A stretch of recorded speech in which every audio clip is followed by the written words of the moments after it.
single year because she's in foster care, because her father abused her. And her mother couldn't believe her. She is the child I am for. I am a volunteer child advocate. I am you. Florida residents call toll-free 866-341-1425. Hi everyone, this is Margie Santos and welcome to another episode of Latina Role Models. And we are so excited because this is Women's History Month. Yay! Yes, so we have a very special guest with us today and her name is Elsie Mendez. Welcome to the show, Elsie. Thank you, Margie. Thank you for having me here. It's a pleasure being here today. Thank you for joining us. So Elsie, I really wanted to bring her on the show because she's doing such a great job in the community, and she is the president of Volusia Hispanic Chamber of Commerce. So Elsie, just tell the public a little bit more about you and about the chamber.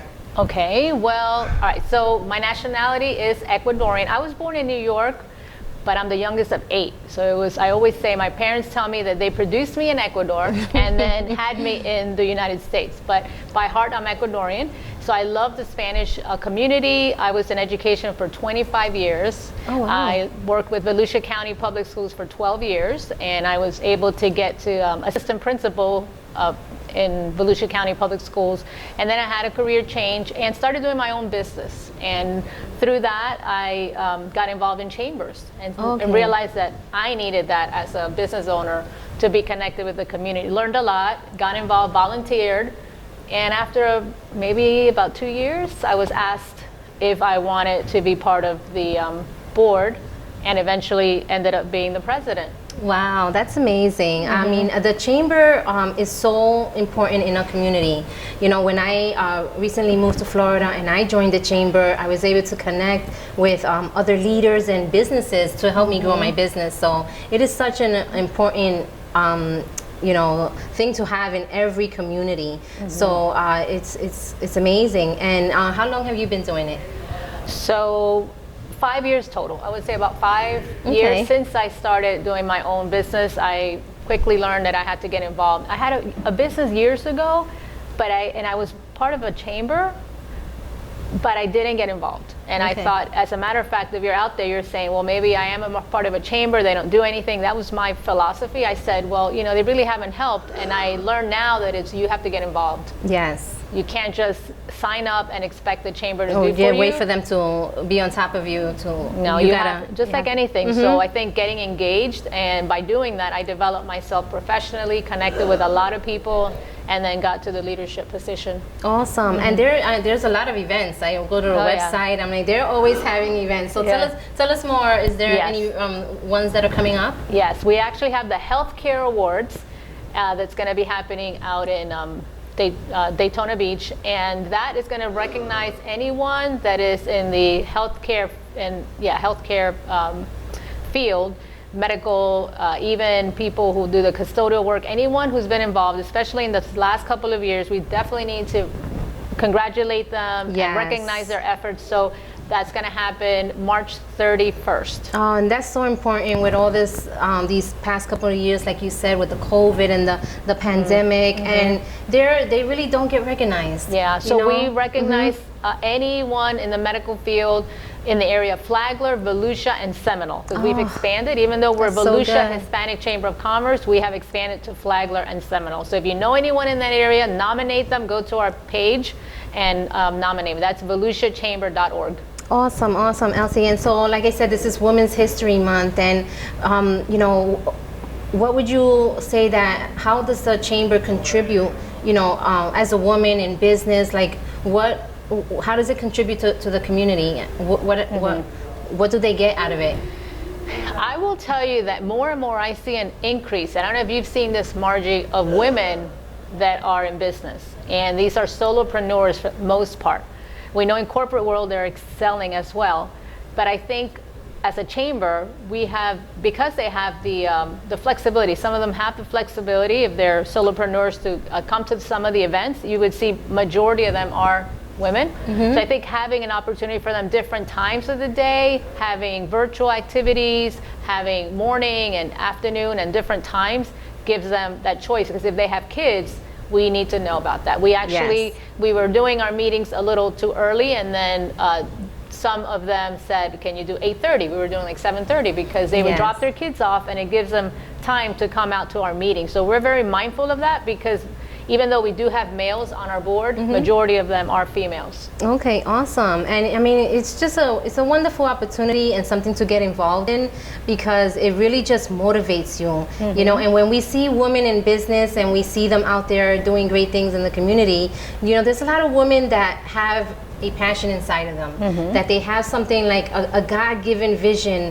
but they don't know how to step forward. So do you have a program like for first-time entrepreneurs, or how to develop them? Yeah, so we have a business development person that's in charge, that they could sit with and kind of talk about some of the ideas that they have. He does have a lot of experience in the business world. And Awesome. his wife is an entrepreneur, so I think, you know, when you think you're going with a male, but the fact that they work together, good. Lisa is one of our members that helps in the board, so I think that helps with understanding that woman that comes in. And we have programs and different organizations that we can refer them to that'll give them that start. But for the most part, I believe we get the women pretty much set on what they want to do. I don't have that many that come in, oh, I don't know what to do. They do have an idea. They may need skills in certain areas, but they come to us pretty set on what field they want to go into. Awesome. And so, Elsie, as a Latina in business and involved in the chamber, what advice would you give, just because it's Women's History Month, to another Latina that's out there that wants to start their business, but they don't think that, you know, they're adequate enough, or their idea is not good enough? What suggestion or advice would you give to somebody like that? Okay, so the first thing, you always have to believe in yourself, right? So you have to make sure that you have a good product, whatever it is, that you really believe in that, have a passion for it, because that's going to get you up in the morning. So there's no passion if you're doing it just because somebody else, and I know for experience, I had a business years ago because my dad did it. My dad was a baker. We had bakeries in New York. He worked in Miami, and that was his whole life. And I opened up a bakery under his guidance, and I was not happy. So I didn't have the passion. Even though we endured for 9 years, I didn't have the passion. So I would say the passion is the first thing, and the second thing is get rid of the fear. Just do it. You'll never.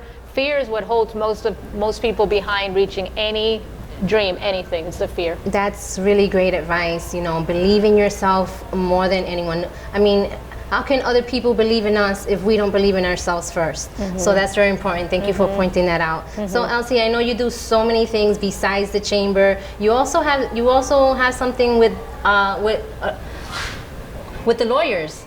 So if you could tell us more about that. Yeah, so once again, because I realized the need that we have in our community, I do legal protection plans. The company is Legal Shield, and it's affordable legal protection for anyone, that a family pays a very small fee, a monthly fee, and it includes the family. They're going to have access to lawyers, legal advice, contract reviews, trial defense, so many things that people can't afford, you know. And you go see our prison system, our jail system, and you'll be surprised how many minority people are there, and they don't have representation, and because they didn't have good legal representation, they're in that situation. And we're not by any means condoning, you know, criminal activity or anything, but just everyday things of reading a contract, understanding what you're signing. You know, that's so important and necessary to have. You know, a lot of times, like you said, we don't know where to go, and so we don't get the things done.